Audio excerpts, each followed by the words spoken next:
Baltimore, Maryland. It was an ordinary night, or at least it should have been. The city lights cast long shadows across the streets, and the air was beginning to cool with the arrival of autumn. Captain Angela Carter, at 40, walked with a firm yet weary stride. After an exhausting shift at the police department, all she wanted was to go home, take off her uniform, and enjoy a quiet evening with her wife, Denise. Angela was a woman of strong presence. Her hair was short and neatly styled, her eyes sharp, always searching for details others might overlook, a skill she had developed over years of service in law enforcement. She wore a simple black jacket and dark jeans. If it weren't for her demeanor, no one would guess that this woman commanded one of the most respected units in the local police force. She made a quick stop at a convenience store just a few blocks from her home. The place was small and poorly lit, but it served its purpose, to buy milk and cereal. Simple things for the morning ahead. As she left the store, carrying a small plastic bag, Angela barely noticed the patrol car approaching. Two white officers jumped out quickly, their expressions tense, hands already resting on their holsters. "Hey, you there!" shouted one of the officers, his voice heavy with authority. "Stop where you are." Angela halted, confused, furrowing her brow. "Is there a problem, officers?" she asked, her tone firm but calm. She had seen this scene play out many times before, but never imagined she would be the one at the center of it. "We have a theft suspect in the area. Matches your description?" said the second officer as he approached, completely ignoring Angela's friendly tone. She let out a heavy sigh, trying to keep her composure. This couldn't be serious. "Suspect? I think you're making a mistake. I'm Captain Angela Carter with the Baltimore Police Department." The officers exchanged quick glances, but didn't relax. On the contrary, the older officer stepped forward, visibly annoyed by Angela's resistance. "No ID, no conversation," he snapped, already pulling out handcuffs from his belt. "Hands where I can see them." Angela, burdened by the fatigue of the night, felt a wave of frustration mixed with disbelief.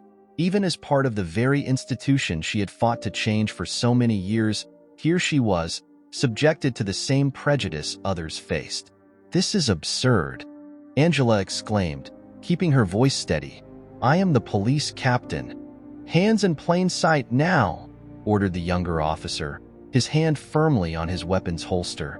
Angela complied, but not without feeling humiliated. In mere seconds, she felt the cold metal of the cuffs around her wrists. The weight was not just physical but symbolic.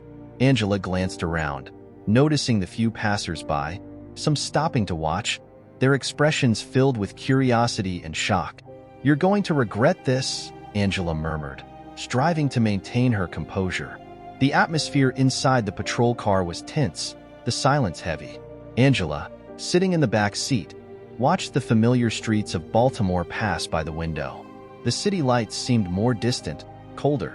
The humiliation of being handcuffed, without ID, being taken to her own precinct, felt like a deep wound, worsened by the indifference of the two officers who had approached her without hesitation.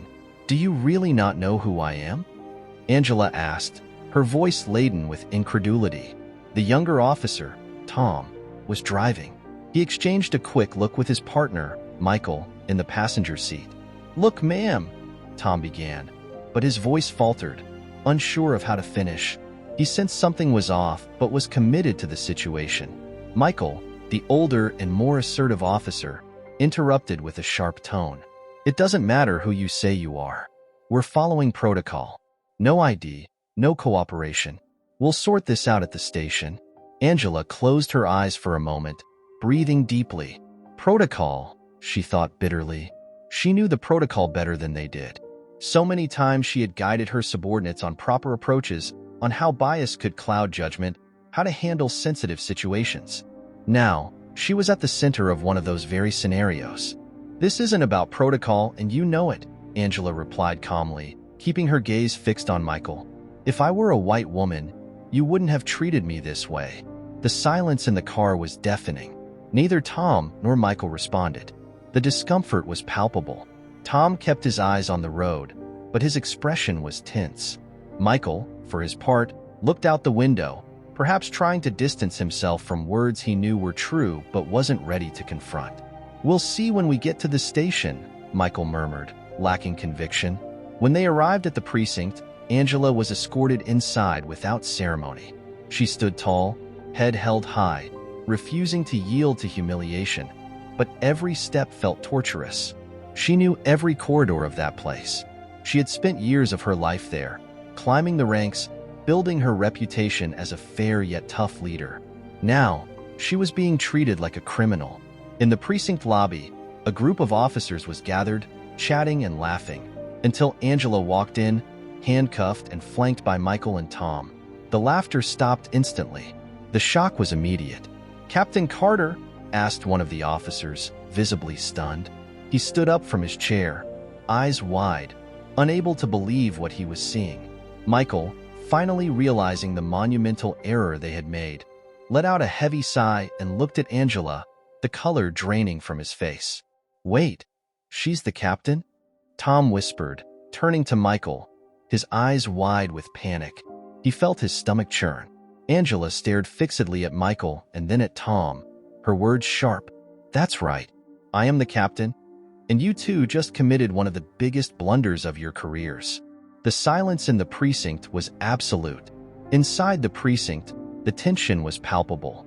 Angela was now seated in one of the interrogation rooms, still with handcuffs on her wrists. The room, lit by a harsh fluorescent light, suddenly felt smaller, suffocating. Michael and Tom were outside the door, exchanging quick, desperate words. "Michael, what do we do now?" Tom asked in a nervous whisper, his breathing quickening. "She's the captain. How did we not know this?" Michael ran his hands through his hair, his face pale.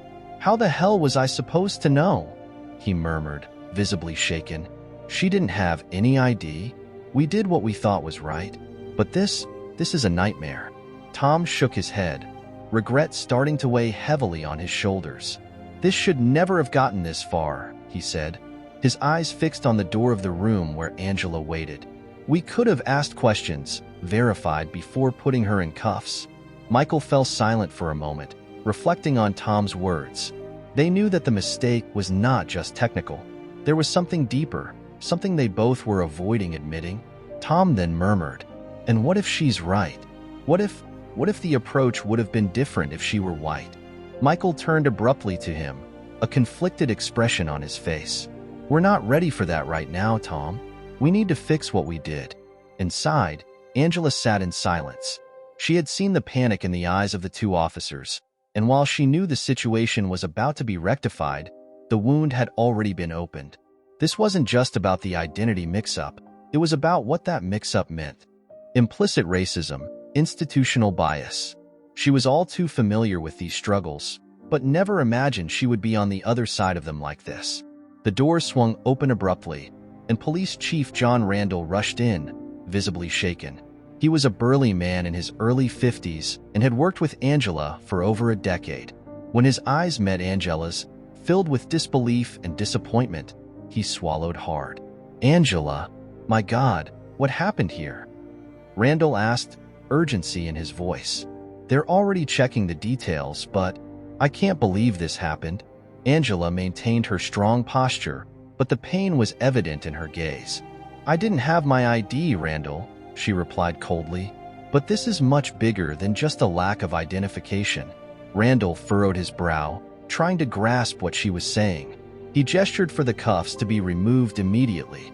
A younger officer hurried over to unlock them, and Angela rubbed her wrists, now free, keeping her eyes locked on the police chief.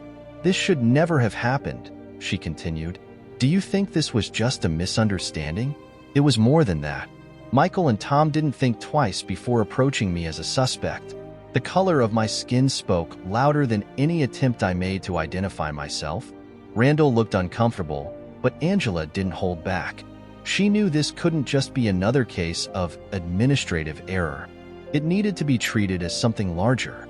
"Angela," Randall said, softening his tone but clearly trying to avoid a bigger scandal, "I'll handle this. The two officers will be suspended until we sort this out." Angela looked at him, incredulous. "Randall, this isn't just about suspensions." She stood up, firm and imposing. "This is about how bias permeates our institution. I built my career fighting against this.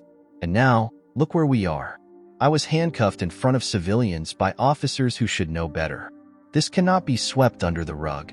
Randall nodded, recognizing the seriousness of the situation. "You're right," he said, his voice more serious now. "We'll handle this transparently. But, Angela, are you okay?" Angela took a deep breath, feeling the weight of the situation. "No, Randall, I'm not. But I will be. And we're going to do something about this." The police chief left the room, leaving Angela alone for a moment. She looked around.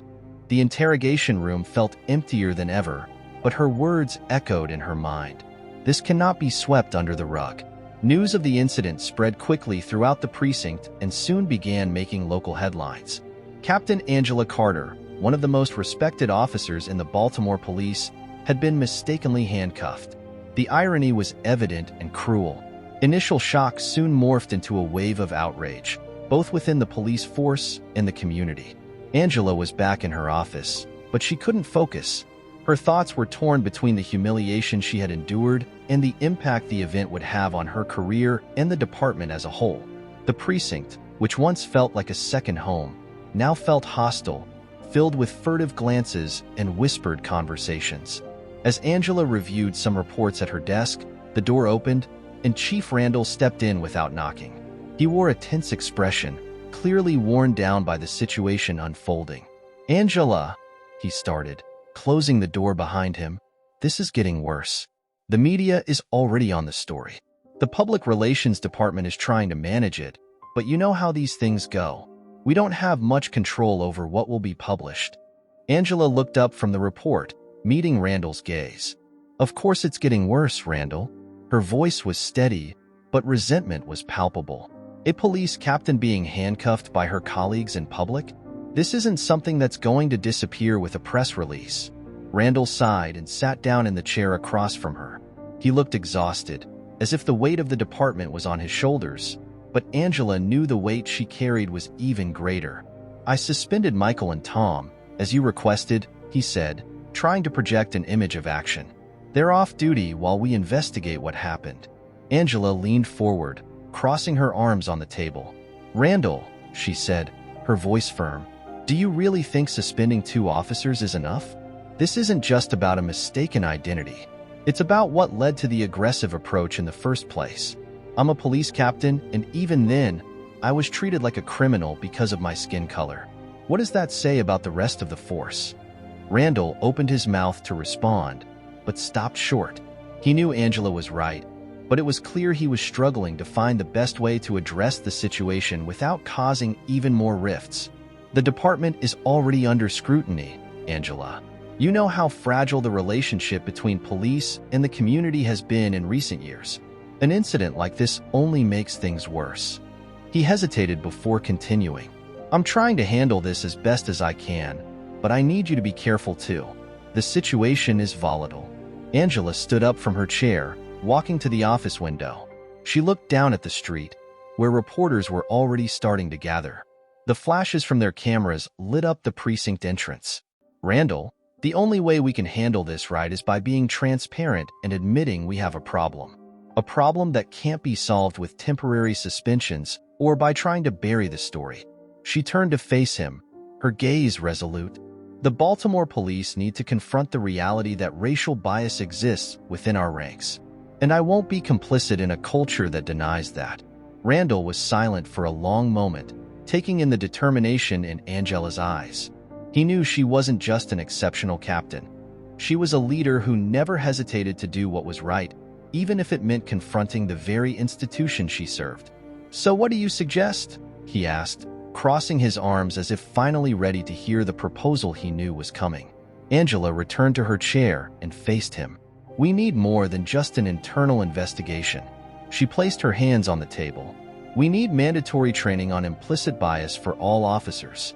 We need open discussions on institutional racism and a police force that reflects the community it serves.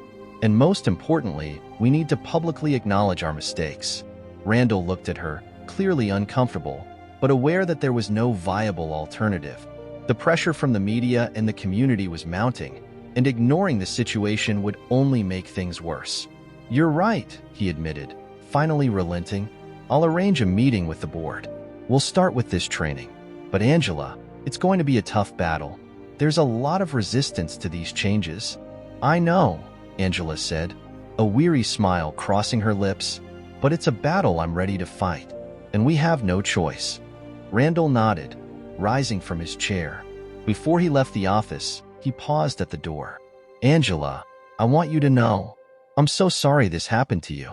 None of us expected something like this, especially with someone like you. Angela looked at him, her eyes filled with silent pain. And that's exactly the problem, Randall. It shouldn't happen to anyone. The chief left the office, and Angela found herself alone again, listening to the muffled noise of media voices outside. She knew this was just the beginning, and that the road ahead would be long and filled with obstacles. But for the first time in a long while, she felt ready to face the necessary fight. Angela got home later than usual that night. The small red brick house where she lived with her wife, Denise, was a refuge of peace. But that day, not even the warm comfort of home seemed enough to lighten the weight she carried. Denise was in the kitchen, stirring something on the stove when she heard the door open. She looked over her shoulder, a warm smile lighting up her face. Hey, babe, she said, drying her hands on a dish towel. How was your day? Angela closed the door carefully and let out a long sigh before taking off her coat. She didn't respond right away, which made Denise stop what she was doing. Something was wrong. Denise had always been able to read Angela like a book, and her silence was telling. Angela? Denise asked, her tone now concerned. What happened? Angela walked into the living room and flopped down on the couch, rubbing her temples as if trying to relieve a headache. Denise followed, sitting beside her, her brow furrowed in worry. I was arrested today, Denise, Angela finally said, her voice low but filled with a mix of disbelief and pain. Denise blinked, confused. What? How is that possible? She leaned forward, taking Angela's hand. What happened? Angela recounted everything, from the aggressive approach at the convenience store to the moment she was handcuffed and taken to her own precinct. As she spoke, indignation and sadness welled up in her chest, and her voice wavered at times. Denise listened intently, her eyes growing wider as Angela described the details. They didn't recognize me, Denise. They cuffed me. And the worst part is, I know why they did it. I know what was behind the approach. Angela paused, her voice trembling. It didn't matter that I was the captain. They only saw a black woman and assumed I was guilty. Denise was silent for a moment, trying to absorb the magnitude of what Angela had just shared. She knew Angela faced challenges as a black woman in law enforcement, but this situation was a deep blow. Oh my God, Denise finally said, her voice heavy with shock and pain. Angela, this is awful. I can't believe this happened to you. Angela leaned back on the couch, closing her eyes for a moment. The emotional weight of the day was piling up, and she felt as if the ground was sinking beneath her feet. I dedicated my life to this institution, Denise. The police are a part of who I am. And still, Angela paused, struggling to find the right words. And still, they treated me like I was a criminal. I'm not just an officer. I'm a captain. I've worked harder than anyone to get where I am, and none of that mattered today. Denise squeezed Angela's hand, feeling her pain as if it were her own. I know how much this hurts you, babe, Denise said softly, but with a firmness that showed her solidarity. But what happened today doesn't reflect who you are. It reflects who they are.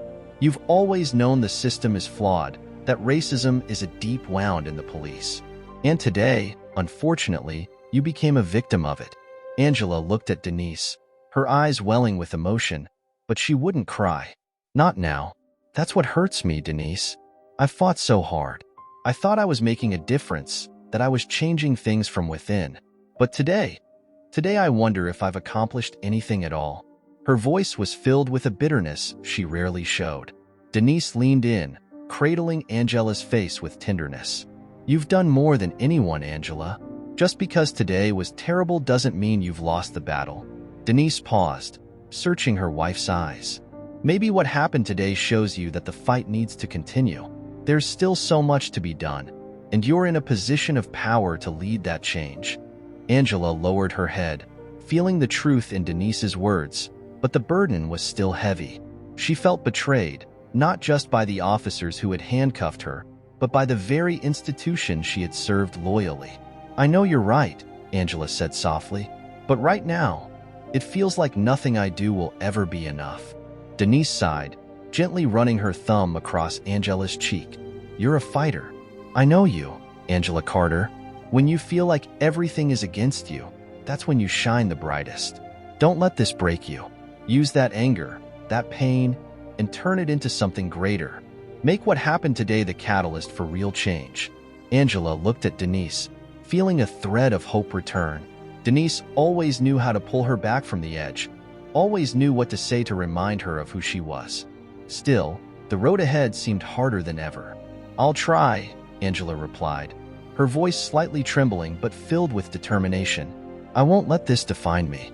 I'll fight to make sure this pain serves a greater purpose." Denise smiled softly and leaned in to give Angela a loving kiss on the forehead. "And I'll be right by your side every step of the way."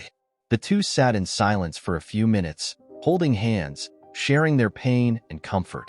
Angela knew the internal battle would be long, but with Denise by her side, she felt she could bear the weight. That night, under the soft lights of their home, she found the strength to carry on. The house was quiet. It was a cloudy Sunday morning, and Angela sat at the kitchen table, a cup of coffee cradled in her hands.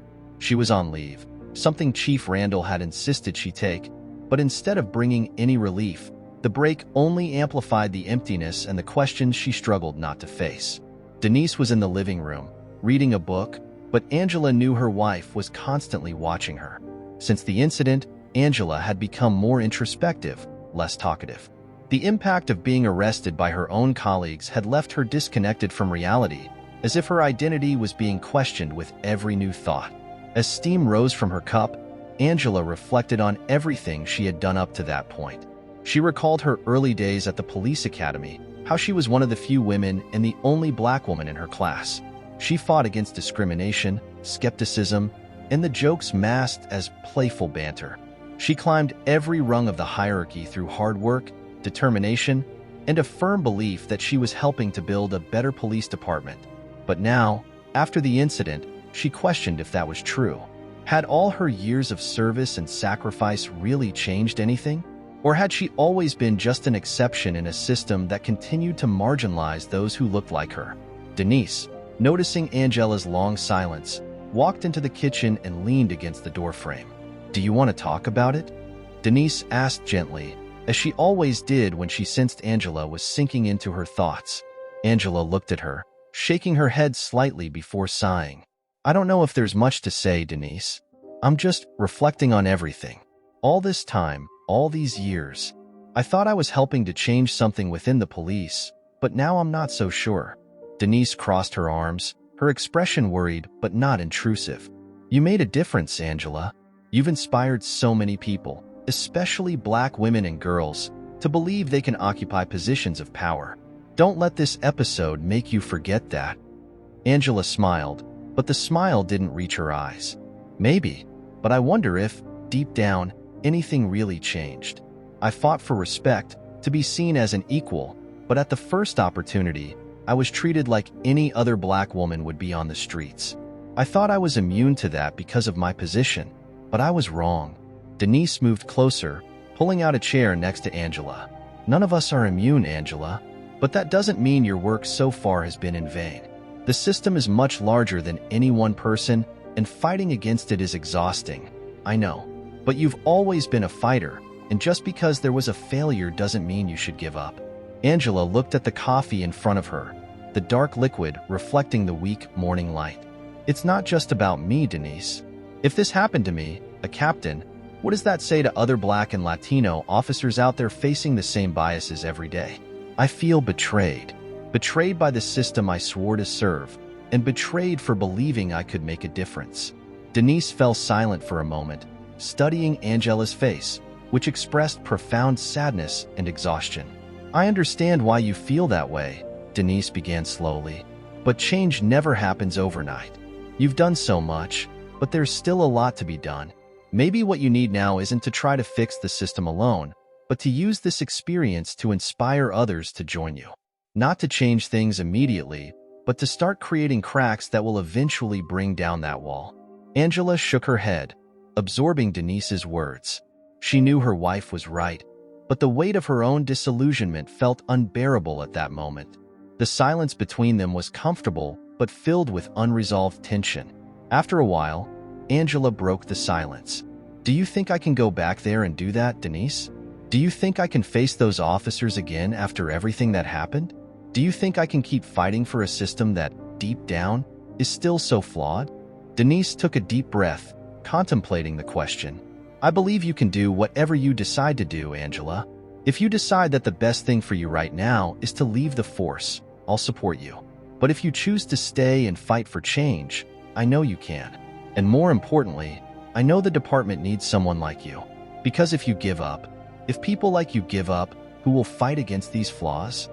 Angela felt a slight pressure in her chest, the weight of Denise's words settling slowly in her mind. She knew Denise was right, but that didn't make the decision any easier. I don't know if I'm ready, Angela whispered. I'm still so hurt. Denise leaned forward and took Angela's hands in hers. And it's okay to feel that way. You have every right to be hurt, Angela.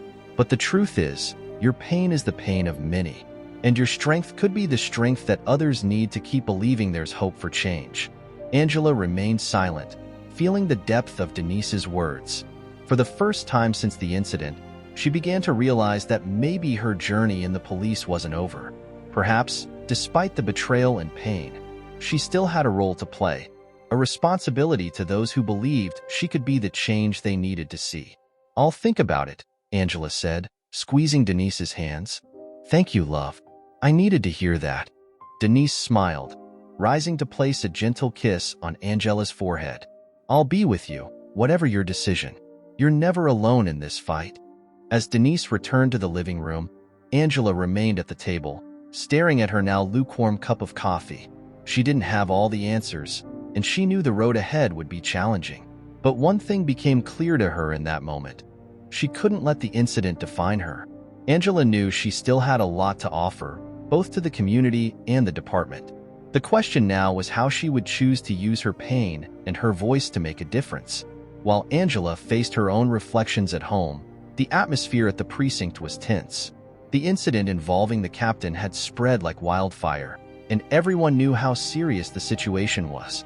For Michael and Tom, the two officers who had handcuffed Angela, the reality of their mistake began to manifest in devastating ways. Michael, a man in his early 30s with nearly 10 years of experience on the force, sat in an empty conference room, his head buried in his hands. He couldn't stop thinking about what he had done. The moment he realized the woman he had handcuffed wasn't just any suspect, but his own captain, still haunted him. Tom, the younger of the two, entered the room, closing the door with a heavy sigh. He had only a few years of experience in the police force, and what had happened felt like an endless nightmare. Both were on edge, waiting for what seemed like inevitable, harsher punishment. Michael, Tom began, his voice hesitant. What we did, I still can't believe it. Michael slowly lifted his head, his eyes weary. He had spent sleepless nights replaying every detail of the encounter in his mind. We messed everything up, Tom, Michael said gravely. We acted hastily, and now everything is falling apart. Tom shook his head, still unable to fully process the impact of their actions. I didn't know. I didn't know it was her. I didn't know that. He hesitated, struggling to find the right words. How did we get to this point? How did this happen? Michael met his gaze, feeling the weight of guilt. The truth, Tom? It was prejudice. A bias we carry without realizing how much it shapes our actions. Tom looked uncomfortable, but he didn't contest it. He knew Michael was right. When I saw her at that convenience store, I didn't think twice, Michael continued, his voice dropping. I saw a black woman in a neighborhood we know has problems. I just assumed she was the suspect we were looking for. I didn't ask questions. I didn't treat her like someone who deserved the benefit of the doubt. Tom leaned against the wall, crossing his arms. And she told us she was an officer, Tom said regretfully. And still, we ignored her. Why? Because we didn't believe her, Michael said bitterly. We didn't give her the respect any person deserves. Silence filled the room, the two men lost in their thoughts. The shame they felt was almost palpable. Tom broke the silence, his voice trembling. Do you think she'll forgive us? Michael looked at Tom, but didn't have a ready answer. He knew that apologies wouldn't be enough to fix what they had done. I don't know, Tom, Michael finally said, but her forgiveness won't erase what we did. We have to deal with this, one way or another. And more important than her forgiveness is learning from this. Because if we don't learn, it won't matter if she forgives us. We'll keep making the same mistakes with other people. Tom sighed, rubbing his face with his hands. I never thought I was that kind of person, you know? Tom confessed. The kind of officer who does something like this. I always thought that if I saw something wrong, I'd be better, I'd be different. But I wasn't. And now, I'm scared of what that says about me. Michael nodded, understanding the weight Tom was carrying. We all have biases, Tom, he said seriously. But the problem isn't just having them. The problem is not recognizing when they influence our actions. We failed Angela, and we failed our own promise to serve and protect. Now, we have to do something to change that. Tom looked at Michael, filled with uncertainty. And what do we do now? Tom asked, seeking some guidance. Michael thought for a moment before responding with determination. The first thing is to apologize. Not just to Angela, but to ourselves and to everyone who's been a victim of this kind of approach. We have to acknowledge the mistake and show that we're committed to doing better moving forward. But will she want to hear us? Tom questioned, still doubting how they could fix things. I don't know, Michael admitted. But it's not about what she wants to hear, Tom. It's about what we need to say. After that, it's up to her to decide what to do. But we have to start with ourselves. Tom nodded, still unsure but knowing Michael was right. They needed to face the mistake head-on, no matter how painful it would be. Let's do this together, then, Tom said, his voice gaining a bit more strength. We can't change what happened, but we can do our best to make sure it never happens again. Michael smiled slightly, a spark of hope amidst the darkness. Together, he agreed. The two men knew that the road to redemption would be long and difficult, but they also knew they couldn't keep living with the regret without taking action. The words they hadn't said in the heat of the moment now needed to be expressed sincerely, and they hoped that, somehow, this would set them on the right path. There was still much to be done, and the scars of what they had caused would be deep. But for Michael and Tom, the first step would be recognizing that prejudice had been there all along, shaping their choices, and doing everything they could to ensure it never happened again. Angela was back in her apartment, still on leave, trying to find some peace in the small routines of daily life. The afternoon light streamed through the living room windows, creating a calm atmosphere, but the emotional chaos inside her still troubled her. She knew that at some point, she would have to return to the precinct. She knew she would need to face everything head-on. The looks, the whispers, and, worst of all, the doubts that now hung over her and her career. Denise had gone out for a meeting, leaving Angela alone. The silence that had once felt welcoming now felt heavy. When the phone rang, Angela hesitated for a moment before answering. Hello? Captain Carter, this is Chief Randall. The familiar, formal voice of the police chief came through on the other end.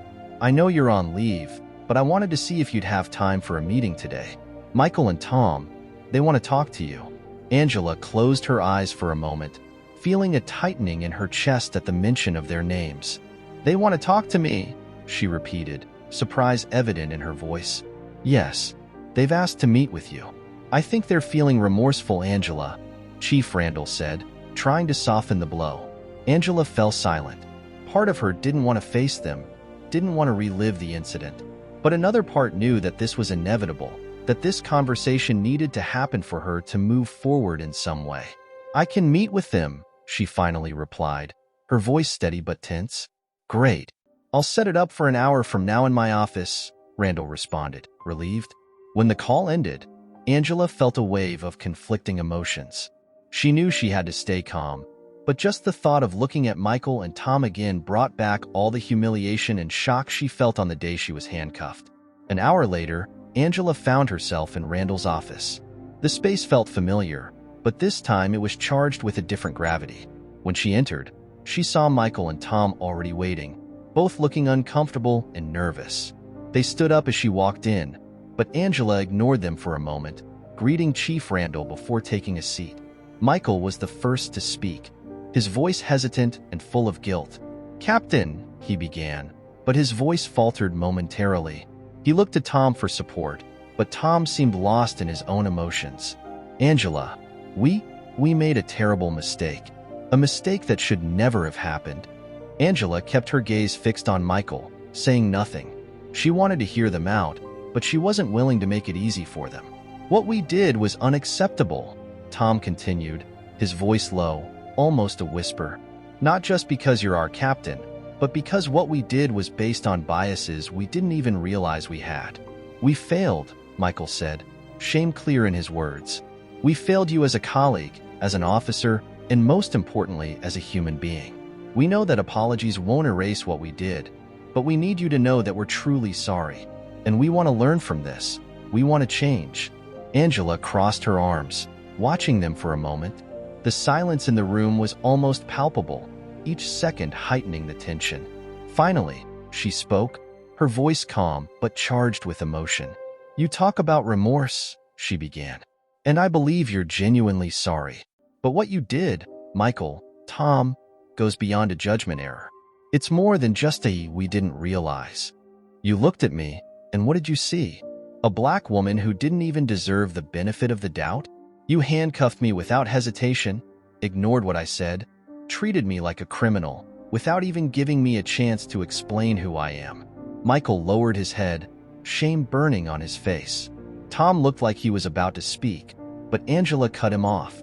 "I am a police captain with over 20 years of service." Her voice was now stronger. "You should know better. You should be better.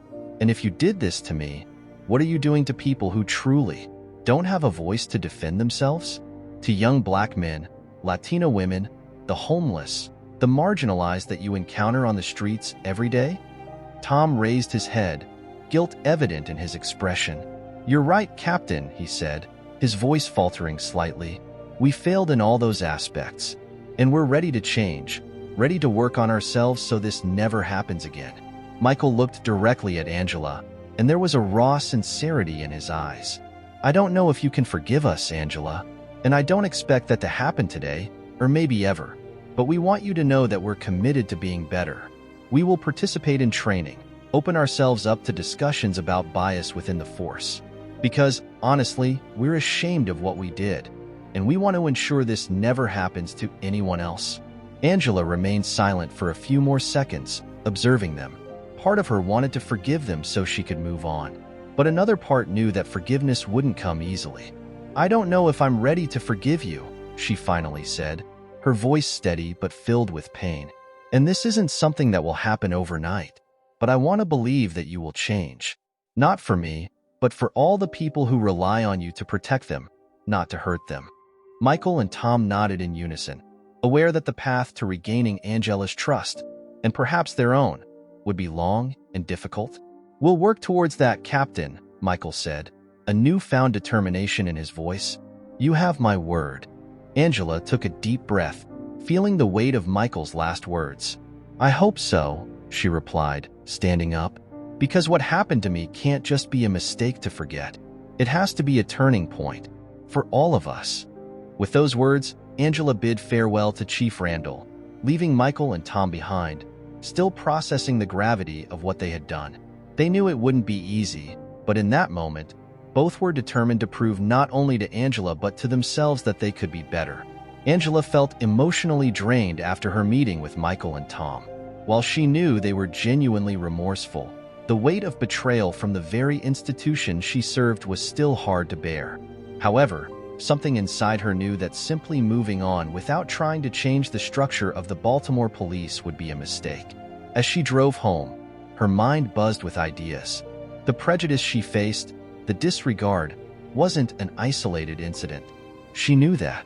She needed to turn this painful experience into a catalyst for real change. When she arrived home, she found Denise sitting on the couch, the television on but muted. How was the meeting? Denise asked, her voice soft yet filled with concern. Angela let out a deep sigh as she hung up her coat. They were sorry. Truly, Angela replied, sinking onto the couch beside her wife. But it's not just about that. Their remorse alone won't change what happened or what could keep happening if things stay the same. Denise looked at Angela with a mix of support and understanding. What are you going to do? Angela gazed at the ceiling, her hands clasped in her lap. I have to do something bigger, Denise. I can't let this end with a simple apology. This has to be the start of change. I'm thinking of organizing a meeting with Chief Randall to propose a new training program, something that genuinely addresses implicit biases and how we, as officers, view the communities we swear to protect. Denise smiled slightly, proud but aware of how challenging it would be for Angela to lead this initiative. You're talking about something deep, something that's going to upset a lot of people. There will be resistance, Denise warned, her voice full of care. But if there's anyone who can make this happen, it's you. Angela smiled, appreciating Denise's support. She knew her wife was right. Cultural changes in the police were slow, and the type of transformation she was seeking would require more than just some superficial training. But something had to start. The next day, Angela went to the precinct. Even while on leave, she arranged a meeting with Chief Randall. Sitting across from him in his office, Angela didn't waste any time. Chief, I've been thinking about what happened to me, she began, keeping her tone firm yet respectful. I know Michael and Tom are remorseful, but that doesn't erase the fact that implicit racial bias is still deeply rooted in our police force. Randall leaned forward, listening intently. I agree. What happened to you was unacceptable, and we've already started taking action regarding the two of them, but I feel like you have something bigger in mind. Am I right? Angela nodded, feeling encouraged by the chief's receptiveness. I believe we need something deeper than disciplinary measures. We need training that addresses structural racism and implicit biases so that situations like mine don't happen again. More than that, we need open and honest discussions among officers about how we perceive the people we're here to protect. We need to change the culture. Randall was silent for a moment, considering Angela's words. I understand your frustration, Angela, and I know you want real change, but you know it won't be easy. There are many officers who won't like the idea that prejudice is so deeply ingrained in the institution. Some will resist. Angela nodded, knowing he was right. I know it's going to be tough, but if we, as the police, aren't the first to acknowledge our mistakes, how can we expect the community to trust us? Angela said, her voice filled with conviction. This isn't just about me, Chief. It's about the future of the police in Baltimore. If we continue to ignore prejudice, we're going to lose the trust of the very people we need to protect most. Randall took a deep breath, rubbing his chin thoughtfully. I've always admired your determination, Angela, he said finally. And you're right. We need a cultural change. But I need you to understand that this type of program is going to face opposition. More than that, it's going to take time. Are you sure you're ready to lead this? Angela looked directly at her chief, unwavering. I'm ready, and I think this is the right moment. After what happened to me, people are talking about it. We have to seize this opportunity to do something meaningful. I want to form a team to develop this training and start implementation as soon as possible. Randall nodded slowly, acknowledging Angela's courage and vision. All right then, he said at last. I'll give my support. Organize the team you need, and let's make this happen. Angela felt a wave of relief, but also the weight of the responsibility she was taking on. Thank you, Chief, she said sincerely. I know it's going to be a struggle, but it's a fight I'm willing to take on. Randall smiled faintly, admiring Angela's resolve. If anyone can lead this change, it's you, Angela. I believe in you. Angela stood up, shaking Randall's hand firmly before leaving his office. She knew this was just the beginning of a long process, but she was determined to make a difference. The emotional scar from what she had experienced was still there, but instead of letting it define her, Angela would use that pain to drive the change. Back at the precinct, Angela began to form a small team of officers willing to work on the new awareness program. Among them were some longtime allies, officers who believed in the need for a more just and equitable police department. To her surprise, Michael and Tom offered to be part of the team. Angela looked at the two, still uncertain about how she felt regarding their involvement, but aware that their participation could be an important step forward. "Are you sure you want to be part of this?" she asked, raising an eyebrow. Michael nodded earnestly. "We want to learn, Captain. We want to be part of the solution, not the problem," he said. Tom, still visibly uncomfortable, added, "We know we have a lot to learn, but we want to help change what's wrong in the department." Angela regarded them for a moment before nodding. "All right," she said, her voice firm, "but know that this isn't going to be an easy journey. You'll have to confront your own biases, and it's going to be uncomfortable. But if you're ready for that, then you're welcome." Michael and Tom exchanged glances before nodding again. "We're ready, Captain," Michael replied. Angela felt a spark of hope. If those who had made mistakes were willing to change, perhaps there was a real chance to transform the culture of the Baltimore police. Angela returned to work with a new mission, but the path ahead wouldn't be easy. As she entered the precinct for the first time since the incident, she felt the silent, curious stares of her colleagues. Some greeted her quickly, as if wanting to avoid prolonged contact, while others simply looked away. The tension was palpable, but Angela stood her ground. She knew everyone was aware of what had happened, and many were divided. Some supported her, seeing her as an example of leadership in tough times, while others believed the incident was just an unfortunate coincidence, requiring no deeper transformation. These last few were the ones murmuring in the hallways and avoiding eye contact with Angela. As she walked past an office, she overheard two younger officers speaking quietly.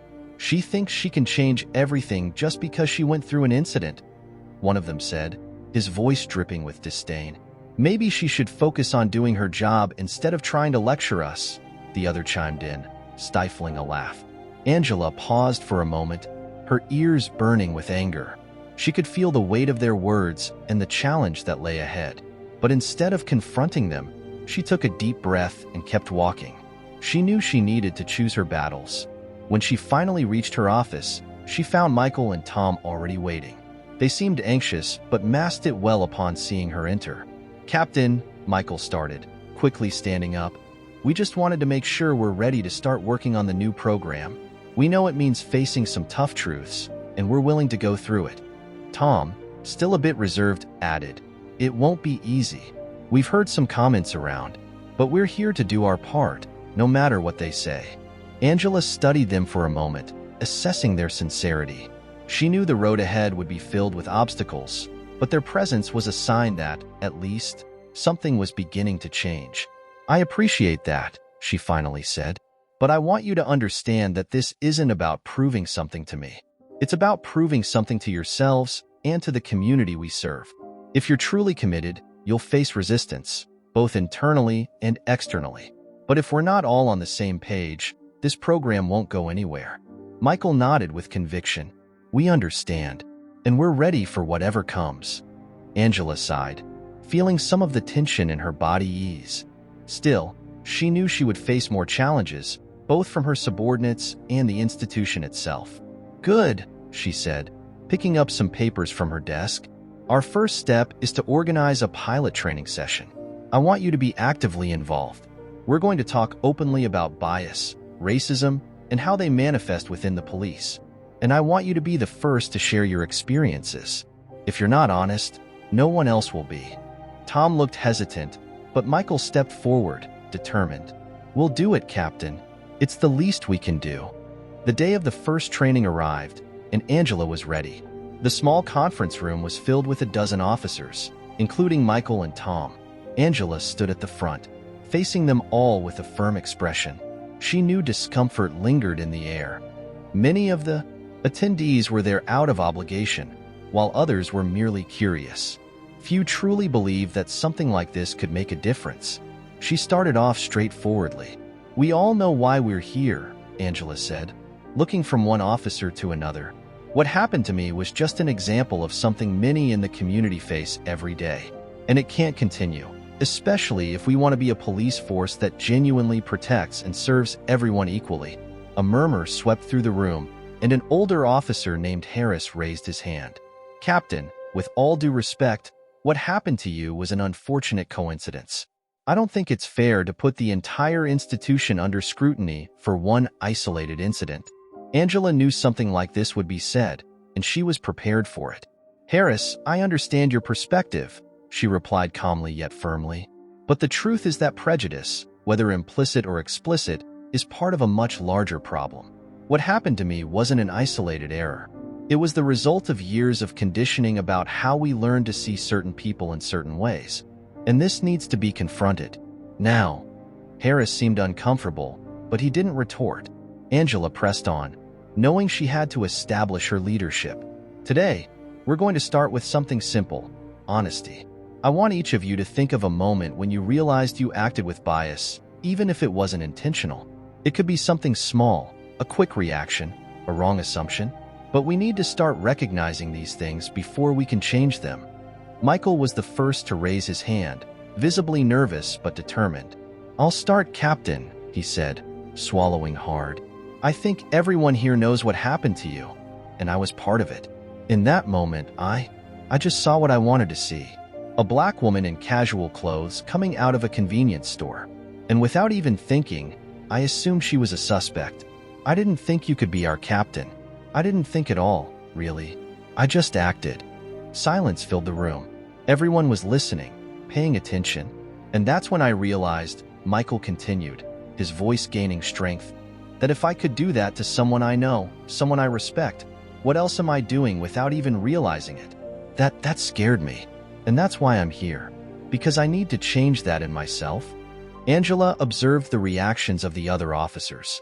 Some looked uncomfortable, but others slowly nodded, perhaps recognizing something similar in their own experiences. That's exactly what I'm talking about, Angela said, a glimmer of hope in her voice. Recognizing the error is the first step, but we can't stop there. We need to work on changing how we think, how we react, how we act. And it starts with conversations like this.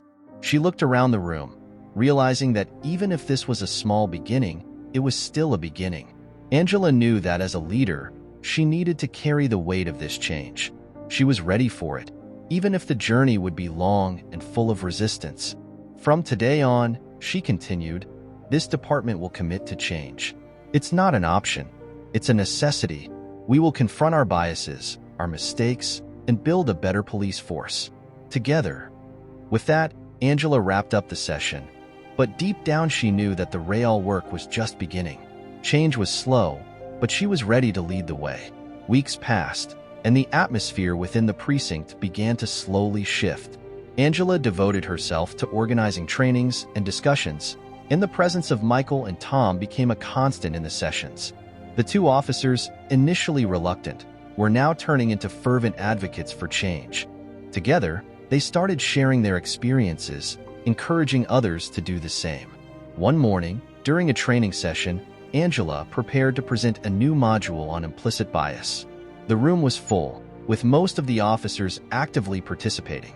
Angela looked around and felt a mix of anxiety and hope. Good morning, everyone, she started, energetically. Today, we're going to discuss what implicit bias is and how it can influence our daily decisions. This is an important step for us to become a more conscious and just police force. Tom, who had become one of the first to embrace the topic, raised his hand. Captain, if I may, I'd like to share a personal experience, he said, a bit nervous but resolute.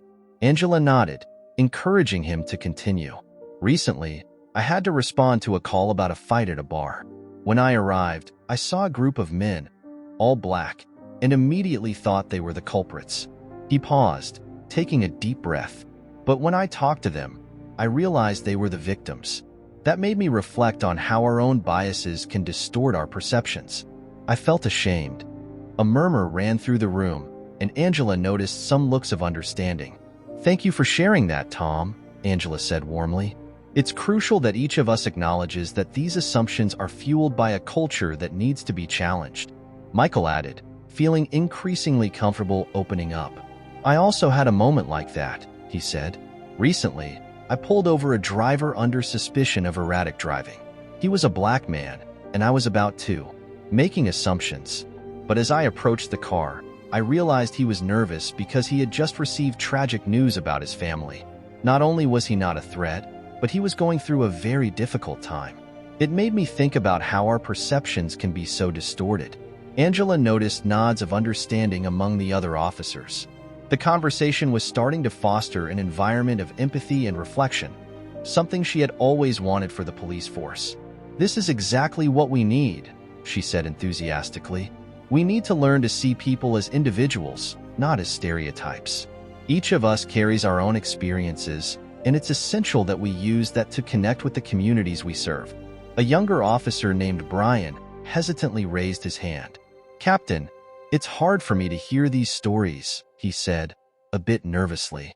"I never thought I had biases. I always believed I treated everyone with respect. But now, listening to these experiences, I realize I might not be as aware as I thought." Angela smiled, admiring his sincerity. "And that's a great start, Brian. Recognizing that we can have biases, even unintentionally, is the first step toward changing them. None of us are perfect, and we all have areas to grow in. What matters is that we're willing to learn." The session continued with an animated discussion, where many officers shared their own stories and reflections. Angela was impressed by everyone's willingness to open up and learn from one another. Although there had been initial resistance, something was shifting in the room, and the police force seemed a bit more united. At the end of the session, as the officers began to disperse, Michael approached Angela. "Captain, did you see how the room reacted?" he asked, a broad smile on his face. "I didn't expect so many people to be willing to share." Angela nodded, pleased with the progress. "It was encouraging, and this is just the beginning. We need to keep building on this. It's important that everyone feels comfortable sharing, not just here, but also out on the streets." "Absolutely. And thank you for giving us this opportunity. I never imagined I could be part of something so meaningful," Michael said sincerely. Angela smiled. "This is only the start. And you, Michael and Tom, are becoming leaders in this process. It's inspiring to see your transformation." Tom, who had been listening, spoke up with enthusiasm. "I never thought I could help change the way we think and act. I'm excited to see how this can impact our community." Angela was impressed by their passion. She felt that the department was beginning to gain a new perspective, and this change was starting to materialize. The idea that officers who had once been indifferent to the issue were now willing to fight for it was a source of hope. "We need to keep this momentum going," Angela said, determined. "Let's plan more sessions and expand this across the entire police force. Every officer needs to participate." The two men nodded, and Angela knew she had allies. The journey would be long and filled with challenges, but at least now, she wasn't alone. In the days that followed, Angela noticed an increase in engagement among the officers. There was a new air of discussion in the rooms, and even the more skeptical ones began to participate. She felt optimistic, but she knew that real change would take time. During one of those sessions, Angela came up with the idea to invite community members to share their experiences with the police. She wanted the officers to hear real stories, to feel the pain and fear that many had when interacting with law enforcement. It was a necessary step to bridge the gap between the police and the communities they served.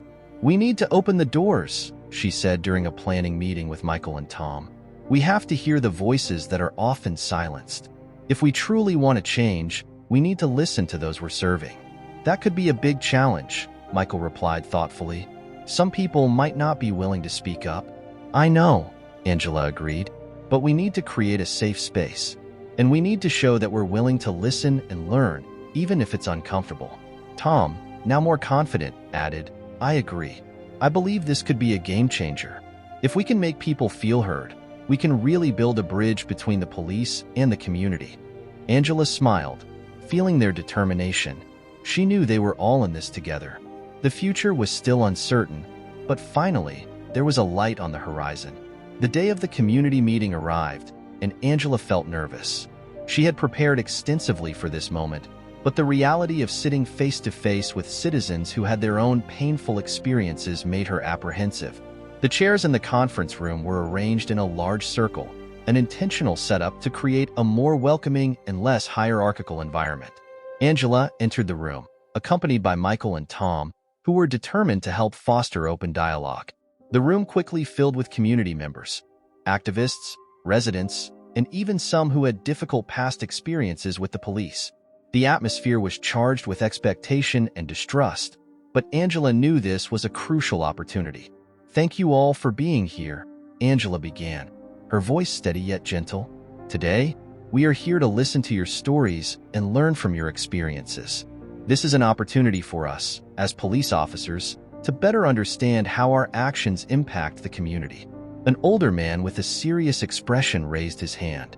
"Captain, I hope you really want to listen," he said, challenging her. "Too often, we're just ignored or treated like we don't matter." Angela nodded, realizing the weight of his words. "I understand, and that's exactly what we want to change. This is a safe space for you to speak. We want to hear not just your experiences, but also your expectations of us." A young woman with a determined look interjected. "My experience with the police has been marked by fear. One day, I was stopped in traffic, and the police approached me aggressively. There was no reason for it. I was just waiting." She took a deep breath, visibly emotional. "It made me feel like my life didn't matter." Angela felt the pain in her words. "I'm so sorry that you went through that," Angela said, her voice gentle. "That shouldn't happen, and that's why we're here today, to understand what we can do to ensure everyone feels safe and respected." Michael, sitting next to Angela, decided to join the conversation. "I also want to apologize," he said, looking into the woman's eyes. "This is something we need to improve. I hope we can work together to change this reality." Tom turned to the other attendees. "What can we do to improve this relationship?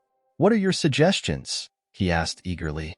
A young man stood up, nervous but determined. "We need more training on diversity and empathy. You need to understand our lives, not just be police officers. This is a matter of humanity." Angela smiled, recognizing the importance of that observation. "I completely agree. It's essential that our officers not only receive technical training, but also learn about the diversity of the communities they serve. This must be a priority." The conversation continued, and community members began to share their stories. Angela and her colleagues listened attentively, taking notes and showing empathy. The room was filled with emotion, and Angela realized that each story brought a new perspective. Later, an older woman with a determined look stood up. "I grew up in a time when the police were seen as an oppressive force," she said, looking directly at Angela. "But I want to believe that change is possible. I hope you all commit to making this real." Angela stood up, feeling the weight of responsibility. "We are committed," she said sincerely. "I want you to know that while the challenges are significant, we are here to work together. What we've learned today won't stay here. We will take these conversations back to the precinct and implement the necessary changes." The woman nodded, a glimmer of hope in her eyes. Angela saw that despite the scars of the past, there was room for dialogue and the building of a new relationship. In the days that followed, Angela worked tirelessly to implement the ideas and suggestions that emerged from the meeting. With the help of Michael and Tom, she organized new training programs that included regular sessions with community members. The goal was to create a real bridge between the police and those they served. During one of those sessions, Tom addressed a group of officers. "Today, we're going to discuss what we learned at the community meeting. We need to internalize these experiences and turn them into concrete actions," he said, visibly excited. "How can we be better allies?" Angela watched proudly as Tom became an active advocate for change.